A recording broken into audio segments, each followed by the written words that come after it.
ایران جنگ پر شدید تنقید کے بعد امریکی صدر ٹرمپ کی وضاحتیں. کہا ایران کا بیلسٹک میزائل پروگرام تیزی سے اور ڈرامائی طور پر بڑھ رہا تھا. میزائل پروگرام نے امریکہ اور سمندر پار تعینات افواج کے لیے واضح خطرہ پیدا کر دیا تھا. حملے کی ایک وجہ یہ تھی کہ ایران ایسے میزائل حاصل کر سکتا ہے جو امریکہ تک پہنچ سکیں. جنگ شروع کرنے کا فیصلہ اس لیے کیا کہ یہ حملہ کرنے کا ہمارا آخری اور بہترین موقع تھا. بولے کہ ہمارے اہداف واضح تھے. ایران کی میزائل صلاحیت کو تباہ کرنا تھا, ایران کی نیوی تباہ کرنا اور ایران کو ایٹمی ہتھیار حاصل کرنے سے روکنا ہے. ٹرمپ نے ایران میں زمینی فوج بھیجنے کو خارج از امکان قرار دینے سے گریز کیا. کہا امکان ہے کہ زمینی فوج کی ضرورت نہ پڑے. ایسا بھی ممکن ہے کہ زمینی فوج ضرورت بن جائے. جلد ایران پر بڑے حملے کرنے جا رہے ہیں. جنگ 4 سے 5 ہفتے جاری رہ سکتی ہے.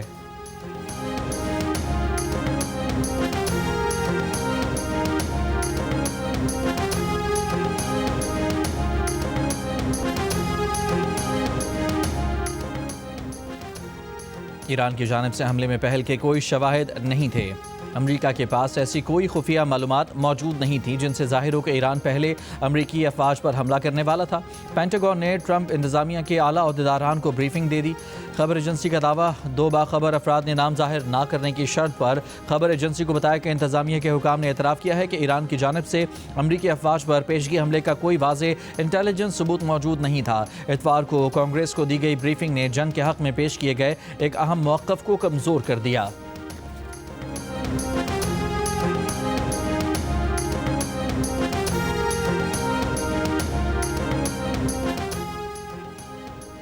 متحدہ عرب امارات اور قطر اتحادیوں سے مطالبہ کر رہے ہیں کہ وہ صدر ڈونلڈ ٹرمپ کو ایران کے معاملے پر کشیدگی کم کرنے کا راستہ اختیار کرنے میں مدد دیں.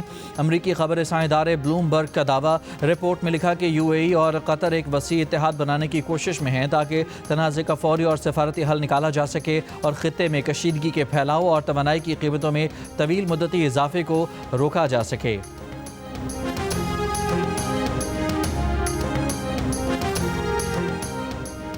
ایران پر 3 دن سے جاری امریکی اور اسرائیلی حملوں میں اموات کی تعداد 555 ہو گئی.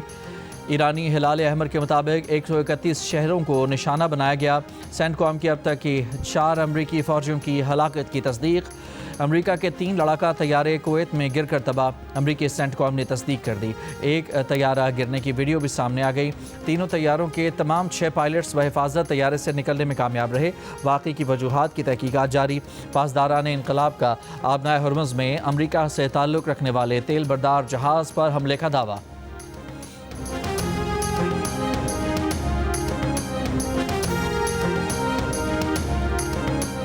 ایرانی پاسداران انقلاب کا بنیامین نتنیاہو کے دفتر پر حملے کا دعویٰ. اسرائیل نے حملے کی تصدیق کر دی. کہا اس حملے میں کوئی زخمی نہیں ہوا. اسرائیلی اخبار ٹائمز آف اسرائیل کے مطابق پاسداران انقلاب نے میزائلوں سے اسرائیلی فضائیہ کا ہیڈ کوارٹر نشانہ بنانے کا بھی دعویٰ کیا ہے. فارس نیوز ایجنسی کے مطابق دونوں حملوں میں خیبر میزائل استعمال کیے گئے. فارس نیوز کے مطابق پاسداران انقلاب نے کہا ہے کہ صہیونی رژیم کے جرائم پیشہ وزیر اعظم کے دفتر کو نشانہ بنایا گیا. اعلامیے میں پاسداران انقلاب نے کہا کہ نتنیاہو کی موجودہ حالت یا انجام کے بارے میں ابھی معلومات نہیں ہیں.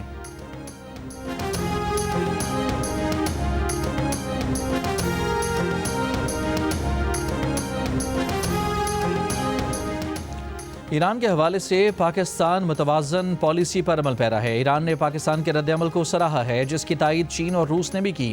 سینئر پاکستانی سیکیورٹی عہدیدار کی میڈیا سے گفتگو. کہا کہ یہ تاثر کہ پاکستان اگلا ہدف ہو سکتا ہے بے بنیاد اور حقائق کے منافی ہے. پاکستان اور ایران کو عسکری خارجہ پالیسی اور داخلی حالات کے اعتبار سے یکساں قرار نہیں دیا جا سکتا.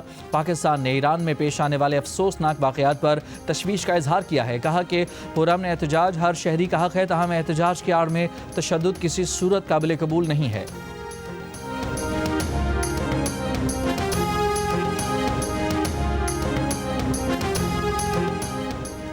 پاکستان کے سینئر سیکیورٹی عہدیدار نے کہا ہے کہ افغان طالبان رجیم کی جانب سے فتنہ خوارج اور فتنہ ہندوستان کی سہولت کاری ترک کرنے تک آپریشن ختم نہیں ہوں گے. افغان طالبان حکومت کو پاکستان کو قابل تصدیق یقین دہانی فراہم کرنا ہوگی. پاکستان دہشت گردوں کی محفوظ پناہ گاہوں اور ان کے سہولت کاروں کو نشانہ بنا رہا ہے.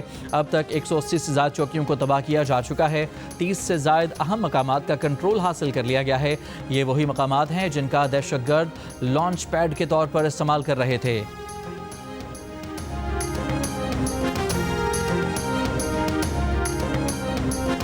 وزیر اعظم شہباز شریف کا عمان کے سلطان سے ٹیلی فونک رابطہ، علاقائی کشیدگی میں کمی کے لیے عمان کے ثالثی کے کردار کی تعریف، اسرائیلی حملوں کی مذمت۔ وزیر اعظم شہباز شریف نے کہا کہ اسرائیلی حملوں نے سفارتی عمل کو پٹری سے اتارا، خطے میں بات چیت کے فروغ اور کشیدگی میں کمی کی کوششوں کو نقصان پہنچایا۔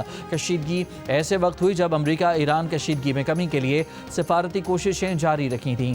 وزیر اعظم شہباز شریف اور شام عرب جمہوریہ کے صدر کا ٹیلی فونک رابطہ۔ وزیر اعظم آفس کے مطابق دونوں رہنماؤں نے اسرائیل پر حملے کے بعد خلیجی خطے میں صورتحال پر تبادلہ خیال کیا، علاقائی امن اور استحکام برقرار رکھنے کے لیے تحمل، فوری مذاکرات اور کشیدگی میں کمی پر زور دیا۔ دونوں رہنماؤں نے افغانستان کی حالیہ پیش رفت پر بھی گفتگو کی۔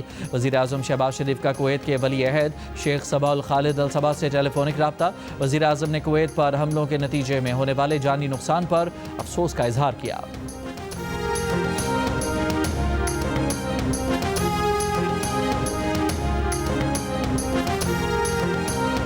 اسرائیل اور CIA کو خامنائی کی میٹنگ کے وقت اور شرکاء کی پیشگی اطلاع تھی۔ فائنینشل ٹائمز کی رپورٹ کے مطابق تہران کے ٹریفک کیمرے ہیک کر کے ویڈیوز خفیہ طور پر تل ابیب منتقل ہوتی رہیں۔ مخصوص کیمرے سے کمپاؤنڈ کے اندرونی معاملات اور پارکنگ پوائنٹس کی نشاندہی ہوئی۔ الگورتھمز کے ذریعے سیکیورٹی اہلکاروں کا پیٹرن آف لائف، پتے اور راستے معلوم کیے گئے۔ موبائل ٹاورز جزوی طور پر غیر فعال اور حفاظتی عملہ ممکنہ وارننگ سے محروم رہا۔ یونٹ 8200 موساد اور فوجی انٹیلیجنس کا مشترکہ ڈیٹا آپریشن اور اربوں معلومات کا تجزیہ کیا گیا۔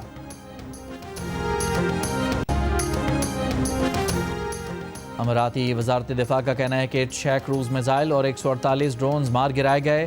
ایرانی حملوں میں مجموعی طور پر 174 بیلسٹک میزائل داغے گئے، 161 میزائل تباہ اور 13 سمندر میں گرے۔ 689 ڈرونز میں سے 645 تباہ اور 44 گرائے گئے۔ ایرانی حملوں میں 3 افراد جاں بحق اور 68 معمولی زخمی ہوئے۔ ریاست میں سنی جانے والی آوازیں دفاعی کارروائی کا نتیجہ ہیں۔ قطری وزارت دفاع نے کہا کہ ایران سے قطری حدود میں داخل 2 جنگی طیاروں کو مار گرایا۔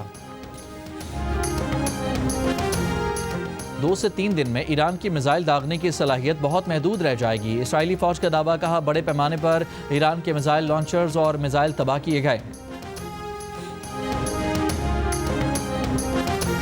وزیر خزانہ محمد اورنگزیب کی معاشی ٹیم کے ہمراہ IMF جائزہ مشن سے ملاقات۔ پاکستان کے توسیعی فنڈ سہولت پروگرام کے تیسرے جائزے کا آغاز۔ اعلامیہ کے مطابق حکومت کا معاشی استحکام برقرار رکھنے کے عزم کا اعادہ۔ وزیر خزانہ نے کہا کہ مشکل اصلاحات کے باعث میکرو اکنامک استحکام حاصل ہوا ہے۔ ٹیکس اور توانائی شعبے میں اصلاحات حکومتی ایجنڈے کا مرکز ہیں۔ ٹیکس نظام میں جامع تبدیلیوں پر کام جاری ہے۔ وزیر خزانہ کا نجکاری اور سرکاری اداروں کے اصلاحات جاری رکھنے کا عزم۔ وزارت خزانہ کے مطابق IMF مشن سے آئندہ مذاکرات ورچوئل ہوں گے۔ اماراتی